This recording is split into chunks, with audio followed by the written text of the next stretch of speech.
Before we begin, let me ask you something. Where are you right now? What time is it in your country?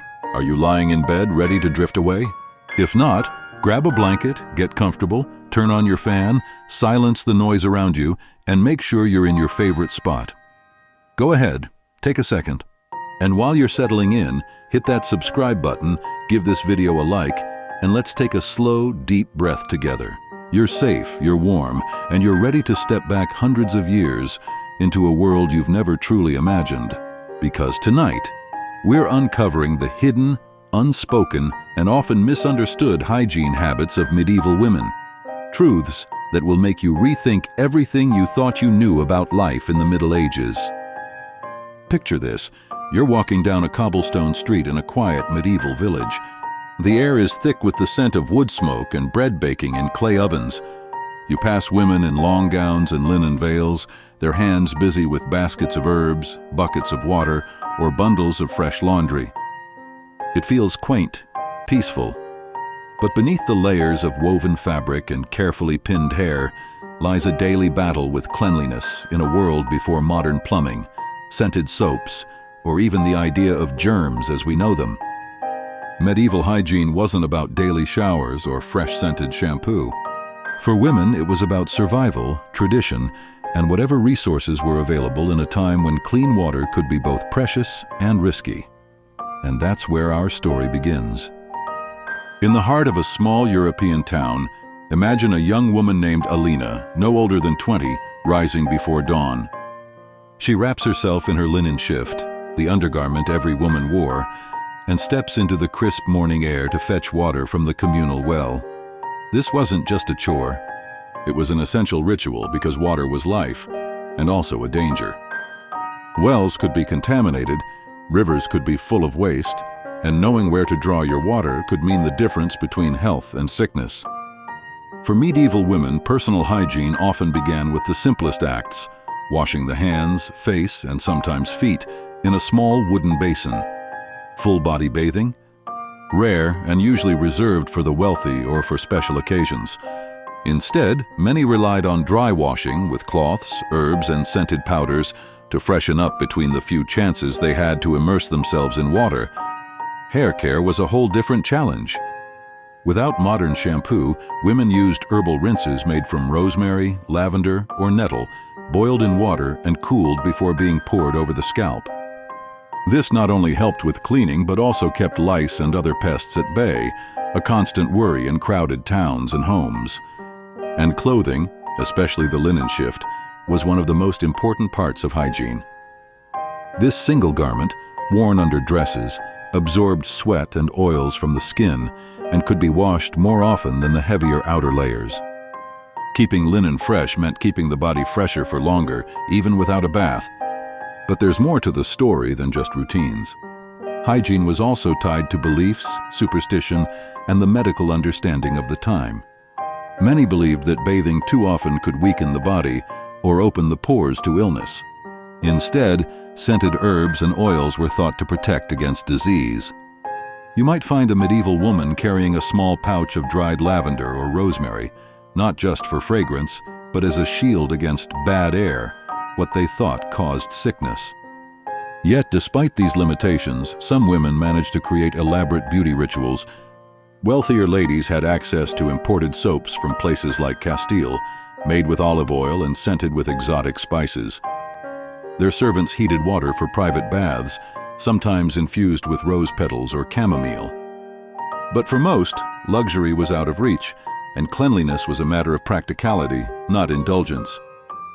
As night falls in our imagined village, Alina sits by the fire, combing her hair with a simple wooden comb, letting the day's dust fall to the floor. She knows tomorrow will bring the same routine: water from the well, a quick wash, fresh linen, and the constant balance between staying clean and conserving precious resources. And while her methods may seem strange to us now, they were the foundation of survival in her world. Tonight, as you drift off, remember that every time we step into a hot shower or spray a favorite perfume, we're living in a luxury unimaginable to most medieval women. Their world was harsher, slower, and bound by the rhythms of nature, but it was also a world of quiet resilience. But Alina's story is only one thread in the vast tapestry of medieval women's hygiene. To truly understand how they lived, we have to step into other corners of their world, from bustling cities to remote countryside homes, from peasant cottages to noble estates. In the countryside, women's hygiene was shaped almost entirely by the seasons. Spring brought the chance for washing clothes and bodies in streams or ponds when the ice had melted and the water flowed fresh. Summer allowed more frequent rinsing, sometimes even communal bathing in secluded spots. But winter was the true test. Water froze, bathing became dangerous, and the cold made even washing hands a painful task. Linen shifts were worn for weeks without washing, and layers of wool trapped not just warmth, but also the smells of daily life. City life was different, and often worse. Streets were narrow, waste disposal was crude, and the air was filled with a constant mix of smoke, animal droppings, and human refuse. In such conditions, women turned to herbs, perfumes, and even scented gloves to mask odors. Small pots of rosewater or vinegar were sometimes carried and dabbed on the skin to cleanse it, especially before visiting crowded markets or churches. One fascinating and often overlooked part of medieval hygiene was dental care. Women chewed fresh mint leaves or rubbed crushed sage on their teeth to keep their breath pleasant. Some used linen cloths dipped in salt or ashes to scrub their teeth, while wealthier women imported powdered pumice or crushed seashell for a more thorough clean. A bright smile was valued, but it was the sweet breath that truly mattered in close social interactions. And then there were the rituals tied to female health. Monthly cycles were managed without the disposable products we take for granted today. Women used strips of cloth, called rags, washed and reused each month. For poorer women, this sometimes meant improvising with moss, wool, or other absorbent materials. Privacy was rare, but these routines were deeply personal, passed down from mothers to daughters as part of womanhood itself. Water, though precious, wasn't the only cleaning agent. Sand, ash, and even breadcrumbs were used as gentle abrasives for scrubbing skin. In some regions, women rubbed their bodies with oil before wiping it away with cloths, a method similar to modern oil cleansing. This wasn't just about dirt. It also helped keep skin from drying and cracking in harsh weather. But hygiene wasn't purely physical. There was a spiritual side to it too. In many medieval cultures, washing before prayer or holy days was considered important. Bathing could be an act of purification, a way of preparing not just the body, but also the soul. This was especially true in noble households, where bathing was sometimes accompanied by music, scented candles, and even prayers. And yet, for all these varied practices, there was one thing all medieval women shared: the constant negotiation between the desire for cleanliness and the limitations of their environment. Every basin of water, every herb, every strip of clean linen represented effort, time, and resourcefulness. As you lie there now, safe and warm, imagine the weight of that daily responsibility. No hot tap, no fragrant shower gel, just a basin of cold water, a bar of rough soap if you were lucky, and the determination to stay healthy in a world where sickness could sweep through without warning. Close your eyes and picture the flicker of a candle on a stone wall, the creak of wooden floors, the sound of water dripping from a cloth into a bucket. That was the music of medieval hygiene, a rhythm set not by convenience, but by survival. The strangest thing about medieval women's hygiene is that it wasn't simply about cleanliness. It was about survival, social standing, and even superstition. You see, the medieval mind believed that cleanliness wasn't only about removing dirt, it was about balancing the humors of the body, keeping away illness, and sometimes even warding off evil spirits. Some women, especially in the wealthier classes, believed that frequent full-body bathing could weaken the body. The idea was that hot water opened the pores, making a person more vulnerable to disease. Instead of regular bathing, they would wash only the hands, face, neck, and sometimes feet, areas most likely to be seen or touched. It's ironic, isn't it? The very thing we now consider essential for health was sometimes seen as risky.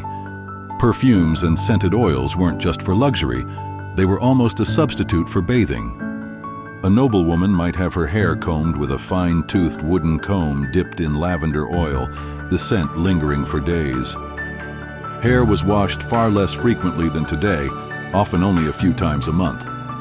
Instead, women sprinkled crushed herbs, rosemary, chamomile, or sage, into their hair, letting the fragrance mask natural oils. And speaking of hair, medieval women had their own grooming rituals.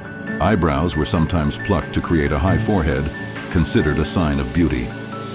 In some regions, women even removed the hair from their hairline to make the forehead appear larger, a strange but fashionable form of hygiene. For poorer women, things were different. A peasant wife working in the fields might rinse her hair in rainwater collected in barrels, rubbing in a mixture of egg yolk and vinegar to clean it. There was no shampoo, just whatever nature provided. Clothing hygiene was another battlefield. Linen shifts, the base layer worn under dresses, acted as both underwear and sweat absorbers. These were washed far more often than the outer garments, sometimes weekly in warm months. Women without easy access to clean water would beat the fabric against stones in a stream or scrub it with ash mixed into water. The smell of wood smoke often clung to clothes, even after washing, because garments were dried near the hearth.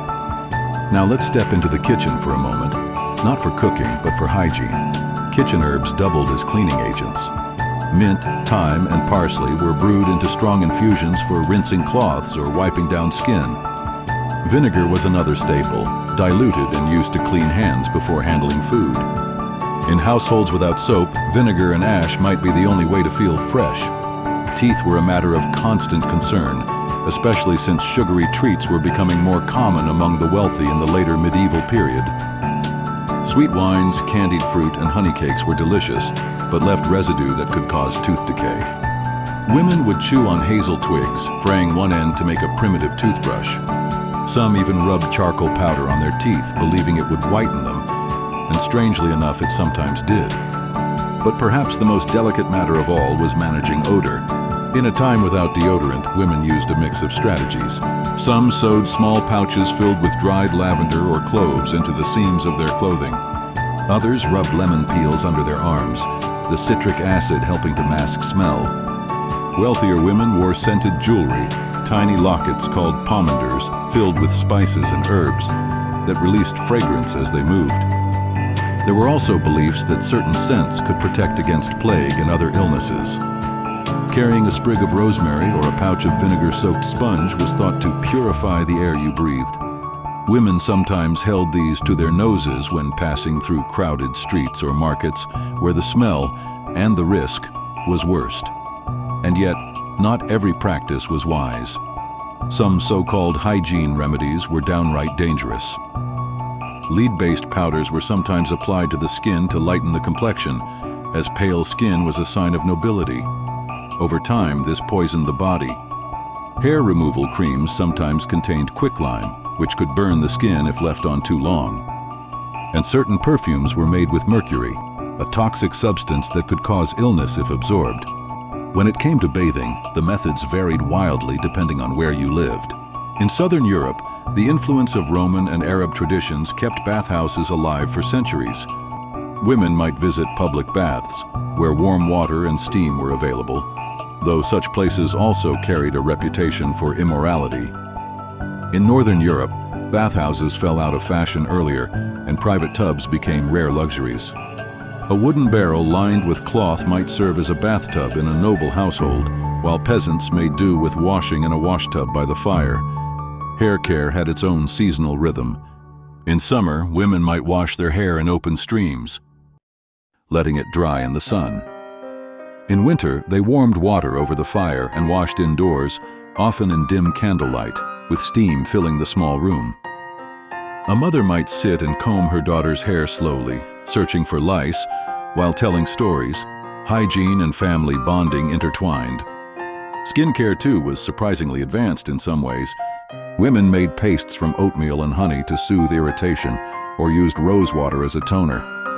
Clay masks, made from local earth, were applied to cleanse the pores, though of course they didn't use the term pores.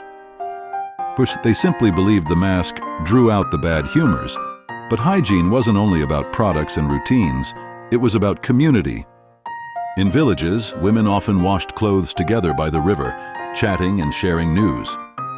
They taught each other tricks for stain removal, hair care, and keeping children clean. In noble courts, ladies might exchange recipes for perfumes or hair rinses. Hygiene knowledge was passed along like a treasured family recipe. If you imagine it now, the smell of lavender drying in bundles above a hearth, the sound of fabric being beaten against stone, the soft light of a candle reflecting in a copper basin, you can almost feel that world. A world where cleanliness was an act of patience, creativity, and resilience. And as you lie there tonight, drifting further towards sleep, imagine you are there, pulling on a fresh linen shift, running a comb through scented hair, and stepping into a chamber lit only by firelight. Outside, the wind carries the scent of wood smoke, and somewhere far off, church bells mark the hour. You close your eyes, and the medieval night embraces you. There's a hidden side to medieval women's hygiene that never made it into the court records or polite conversation. A world of quiet, intimate rituals known only to mothers, daughters, and trusted friends. One of the most curious was the art of scent layering. Women didn't just rely on a single fragrance. They built a symphony of smells that unfolded throughout the day. A linen shift might be washed in lavender water, hair combed with rosemary oil, and hands rinsed in rose water after meals. By evening, a faint trace of clove or cinnamon might linger from a hidden pomander.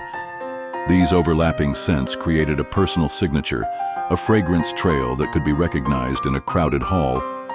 But scent was more than luxury, it was also strategy. In crowded medieval towns where waste disposal was a constant problem, bad odors could overwhelm the senses. Women sometimes carried nosegays, tiny bouquets of fresh herbs, to mask unpleasant smells. A simple act of holding a sprig of mint to the nose was not only about comfort, but also about protecting one's health. After all, many believed that disease traveled in miasmas and foul-smelling air. Then there was the matter of menstrual hygiene, a topic rarely written about but essential in daily life. Medieval women didn't have access to disposable products. Instead, they used folded linen cloths, washed and reused, or in poorer households, moss or softened wool. Washing these materials required privacy and care, often done under cover of night or early morning, before the rest of the household stirred. The cloths were boiled in water with herbs like sage or marjoram to clean and disinfect them.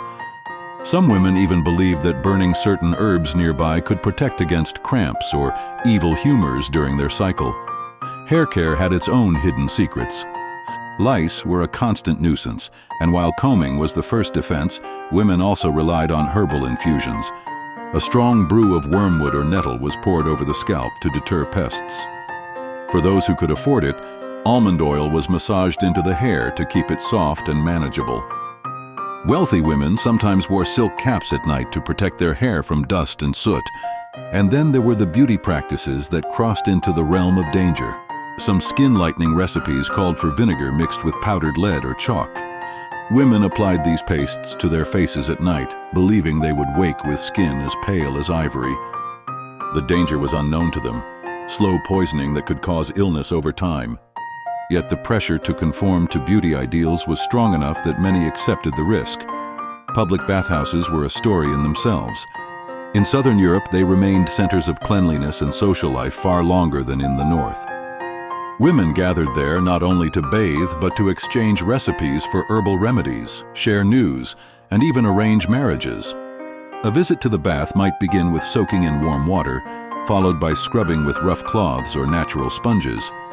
Afterward, the skin was massaged with olive oil and wiped clean, a simple but deeply satisfying ritual. In more rural areas, bathing was a rare luxury, especially in winter. Water was precious, and heating it required time and fuel. Instead, women focused on partial washing, the face, hands, feet, and underarms. These spot washes were done daily, often with nothing more than a damp linen cloth and a bowl of scented water. It may sound minimal, but it was enough to maintain a sense of freshness and dignity. Clothing hygiene played a hidden role in overall cleanliness. Women in the countryside often owned only 2 or 3 shifts, rotating them while washing the others. Noble women had more. but the principle was the same. Keep the linen clean, and the rest of the garments would remain fresher longer. In wealthier homes, servants beat rugs and brushed gowns to remove dust, while in humbler houses, women shook out garments in the open air and hung them near a smoky fire to deter insects.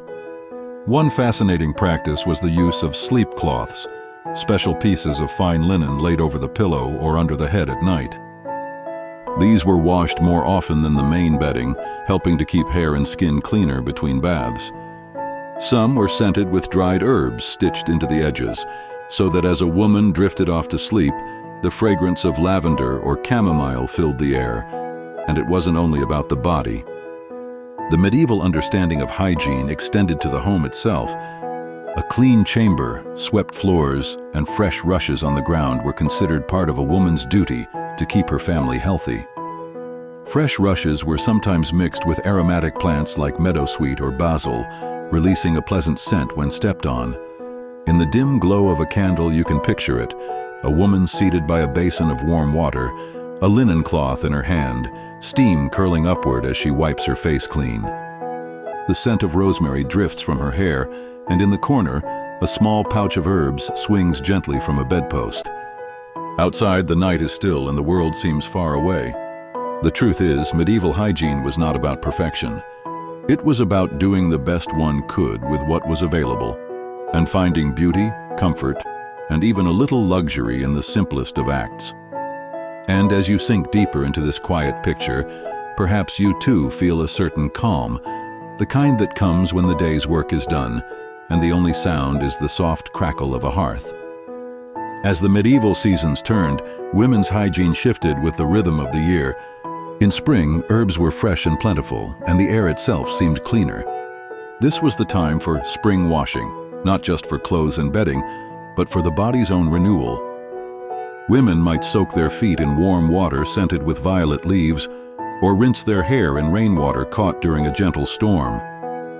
Rainwater was considered the purest form of water, believed to soften the skin and give hair a natural shine. Summer brought its own challenges. Heat, sweat, and the constant dust of unpaved roads meant more frequent washing. Women often prepared small cloths, dipped in cool well water and wrung out to wipe the face and neck throughout the day. Wealthier women kept ceramic bowls of scented water near their work tables so they could refresh themselves without leaving their tasks. In the countryside, a stream or river became a gathering place, a chance to bathe, wash clothing, and share news under the shade of trees. Autumn was the season of preservation. With winter ahead, fresh herbs would soon be scarce, so women dried bundles of rosemary, sage, and thyme to store in linen sacks. These would be used in baths, hair rinses, and even to scent the air in closed rooms during the cold months. Some women stitched tiny herb packets into their winter gowns, so every movement released a faint fragrance. It wasn't just about smelling pleasant. Many believed these herbs could guard against illness carried by the bad air of winter. Winter hygiene was the most challenging. Water was cold, firewood was precious, and illness spread easily. Baths became rare, and partial washing became the norm. Women heated small amounts of water over the hearth, enough to clean the face, hands, and secret parts, as medieval records coyly put it. Hair washing was often postponed until warmer days, replaced by careful brushing and the application of scented oils. And yet, even in these hard months, small rituals persisted. Before sleep, some women practiced night braiding, weaving their hair into loose plaits to prevent tangling and to keep it cleaner for longer. A silk or linen cap was tied over the braids to protect them from dust and soot. In the morning, the braids were undone, and the hair fell in smooth waves, a sign of care even in the leanest of times. Teeth care, though primitive, was more common than many imagine. Toothpicks carved from goose quills or thin twigs were used to remove food, while powdered mixtures of charcoal, salt, and crushed herbs were rubbed onto teeth with a cloth. Some recipes included ashes from burnt rosemary or hazelnut shells, believed to whiten teeth and freshen breath.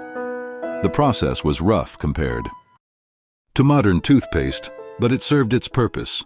For the eyes, women used a surprisingly gentle technique. Rosewater, strained and cooled, was applied with a clean cloth to soothe redness or irritation. Some also used warm compresses of chamomile tea, though they didn't call it tea in the modern sense. These simple treatments gave relief after long hours of sewing, reading, or working by dim light. And then there was the unique practice of seasonal scenting. Just as we change perfumes today, medieval women adjusted their fragrances to match the time of year.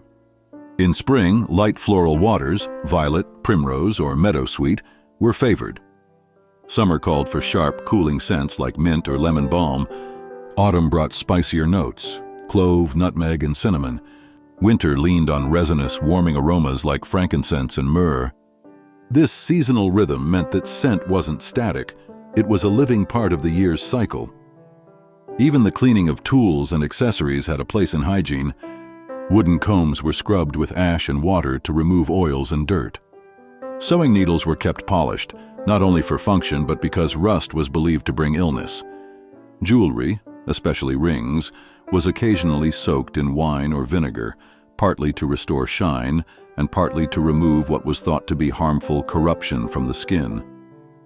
And perhaps most telling of all was the care given to hands.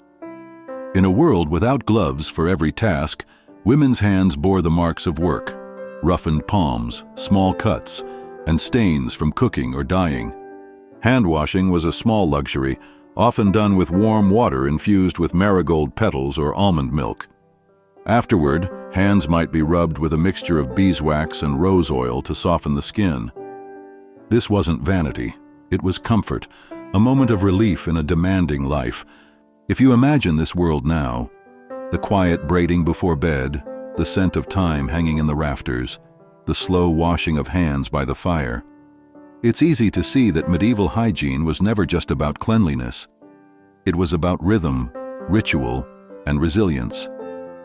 It was the knowledge that even in the harshest winter, a little warmth and scent could keep the spirit alive. Among the more curious aspects of medieval women's hygiene were the superstitions that guided their choices. Cleanliness was not purely a matter of physical comfort. It was tied to the unseen world, to omens, to beliefs that seem strange to us now but were woven into daily life. One common idea was that washing the face at dawn, before speaking to anyone, could preserve beauty for the day. Some women took this further, using dew gathered from grass at sunrise as a kind of magical skincare. They believed that this first water carried the purity of the morning, warding off blemishes and wrinkles. Those who lived near meadows would quietly walk barefoot through the grass, collecting droplets on linen cloths, which they would later press onto their cheeks. Hair care, too, had its share of charms.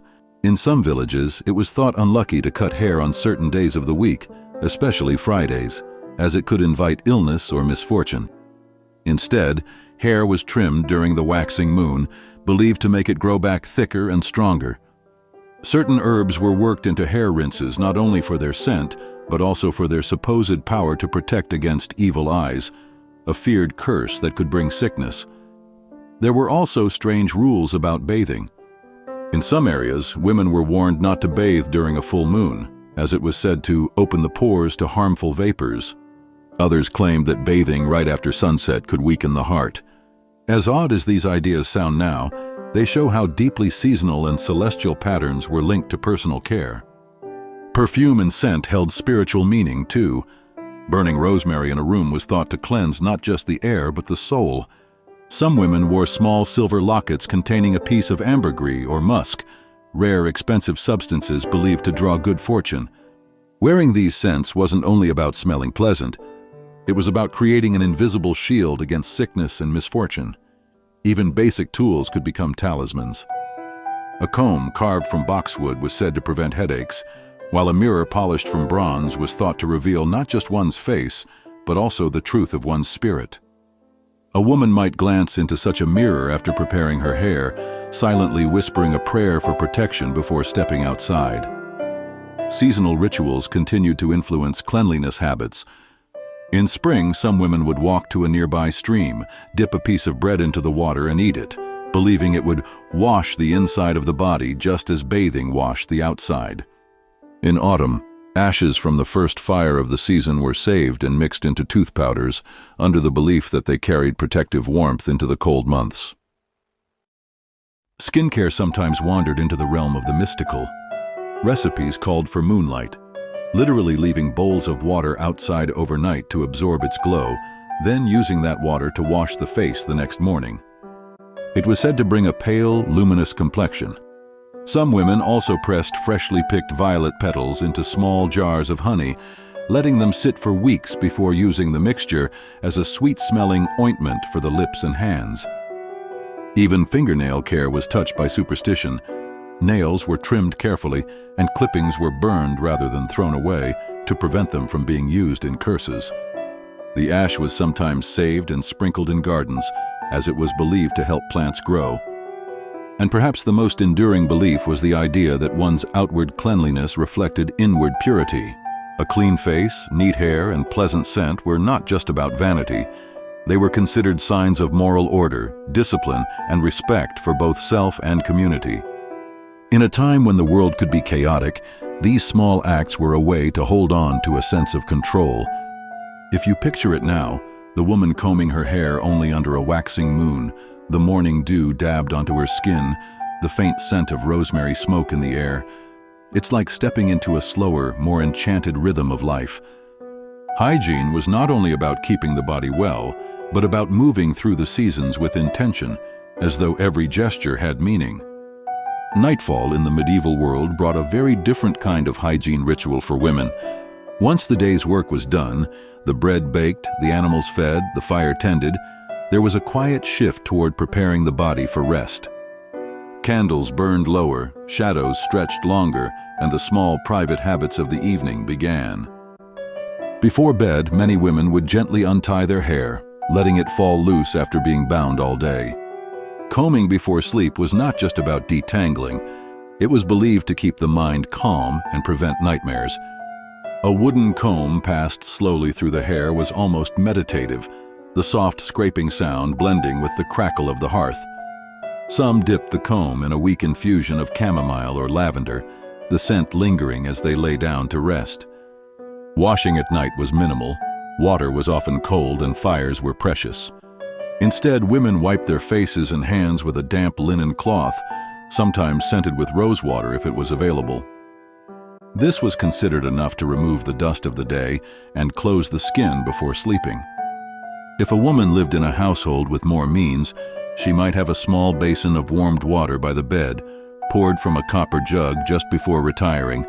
Feet were treated with special care. In many places, it was thought unwise to sleep with dirty feet, as it could invite illness. A quick rinse in cool water, followed by drying with a soft cloth, was part of the evening routine. Some rubbed a small amount of goose fat or herbal ointment into the soles, believing it kept the body's warmth during the night. The bedroom itself played a role in perceived hygiene. Floors were swept, and herbs like sweet woodruff, lavender, or dried mint were sometimes scattered beneath bedding or between sheets to repel insects and add fragrance. For poorer households with straw mattresses, the bedding might be shaken out and fluffed before sleep, with fresh straw added every few weeks to keep it clean.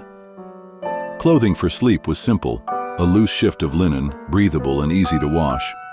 In colder months, this might be layered with a woolen blanket or fur throw, but the undergarment remained the same. Women often kept a kerchief or cap on the head while sleeping, not only for warmth but also to protect hair from tangling. Many also followed small protective rituals. Some made the sign of the cross over the bed. Others placed a sprig of rosemary or juniper at the headboard, believing it would ward off sickness during the night. A cup of clean water was sometimes kept within reach, not for drinking but as a symbol of purity, a quiet reassurance through the dark hours, and then the quiet would settle fully.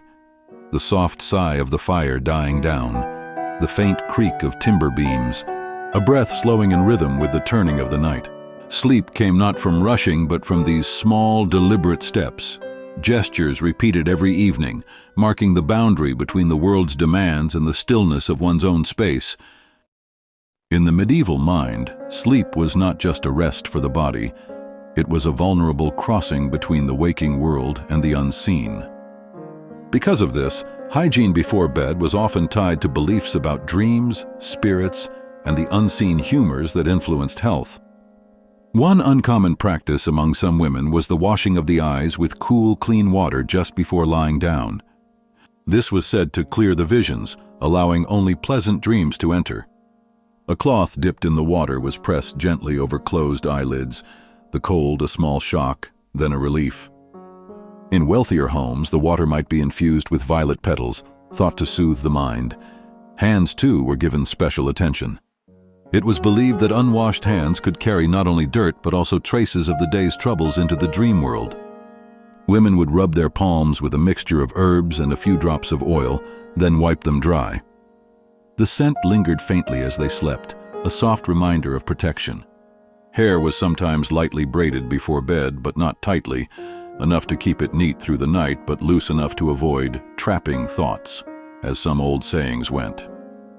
Into these braids, a ribbon or thread might be woven, often blessed during a church feast, believed to keep away nightmares.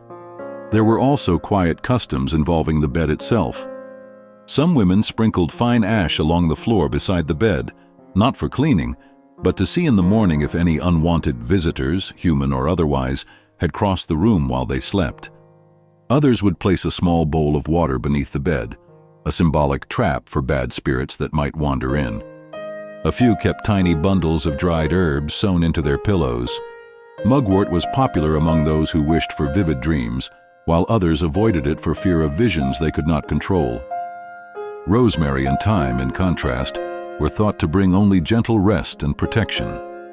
For those especially concerned with health, there was the practice of night breath cleansing. Before sleep, they would stand by an open window, inhale deeply, and exhale slowly 3 times, as though releasing all foul air from the body. This was more ritual than science, but to them, it was a form of internal hygiene, a way of keeping the spirit light. And when everything was done, the small washings, the braiding, the herbs in place, they would pull the covers close, turn toward the warmest side of the bed, and let darkness fold over them. For the medieval woman, these moments were as much about guarding the soul as keeping the body clean.